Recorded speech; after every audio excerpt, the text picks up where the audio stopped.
లోపల అనేది అది ప్రత్యేకమైంది. మనం ఇల్లు కట్టుకొని ఎక్కడ నివసిస్తాం? ఇంట్లో లోపల నివసిస్తామా? లేకపోతే ఇంటి బయట కూర్చుంటామా దివారాత్రులు? అంతే కదా! మనకిల్లు, మనకు ఆశ్రయ దుర్గం యేసయ్య. యేసయ్య లోపలికి వస్తాము. అప్పుడే మనం రక్షణ.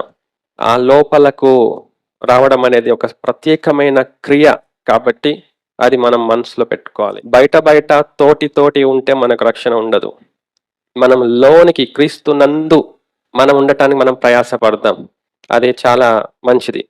దేవుని సహవాసం అనేది చాలా చాలా చాలా గంభీరమైనది. చాలా ప్రత్యేకమైనది.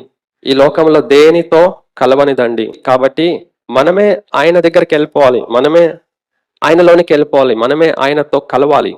అది రక్షణ కొరకు అంతే. ఆయన సజీవుడు. ఆయనకొక వ్యక్తిత్వం ఉంది. మార్చుకోడు. ఎప్పటికీ అలాగే ఉంటాడు.